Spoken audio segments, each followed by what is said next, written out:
पुण्यात पुढच्या आणखी एक महत्त्वाच्या बातमीकडे राज ठाकरे यांच्यासोबतच राहणार असं वक्तव्य केलंय वैभव खेडेकर यांनी। इतर पक्षांची ऑफर पण मी मनसे सोबतच नाराजीच्या चर्चेवर मनसेच्या वैभव खेडेकरांनी असं वक्तव्य केलंय। वैभव खेडेकर यांच्याशी बातचीत केली आहे आमचे प्रतिनिधी स्वप्नील जाधव यांनी।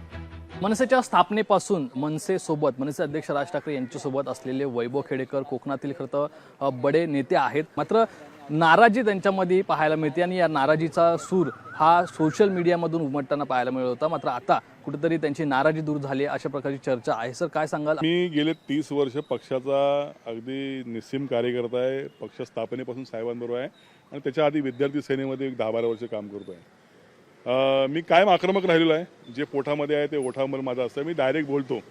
कदाचित त्यामुळे माझे राजकीय नुकसान खूप झालेलं आहे, परंतु मी एक स्ट्रेट फॉरवर्ड असल्यामुळे या सगळ्या गोष्टी झाल्या असतील। मी माझं दुःख होतं हे मी सोशल मीडियावरती मांडलं, परंतु ते मांडायला नको होतं, पक्षांतर्गत बाब होती। परंतु या सगळ्याची दखल पक्षाकडनं घेतली गेली। संदीपजींनी मला आज या ठिकाणी बोलवलं, अविनाशजी या ठिकाणी होते। आमची सविस्तर चर्चा झालेली आहे या संदर्भात। फार काय या पक्षामध्ये काय आमच्याकडे काय म्हणजे मला काय MLC पाहिजे आणि मला काय हे पाहिजे अशातला काय भाग नाही, परंतु पक्षांतर्गत जे काही सुसूत्रता यायला पाहिजे या संदर्भातलं माझं जे म्हणणं होतं ते मी त्यांच्यासमोर मांडलंय। कदाचित उद्या मला साहेबांची भेट मिळू शकते असा मला अंदाज आहे।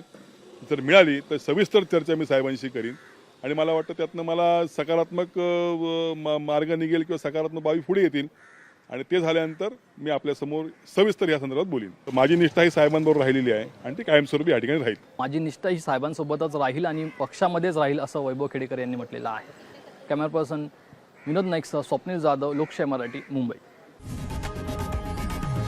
लोकशाही मराठी ऐका, पहा, जागरूक रहा।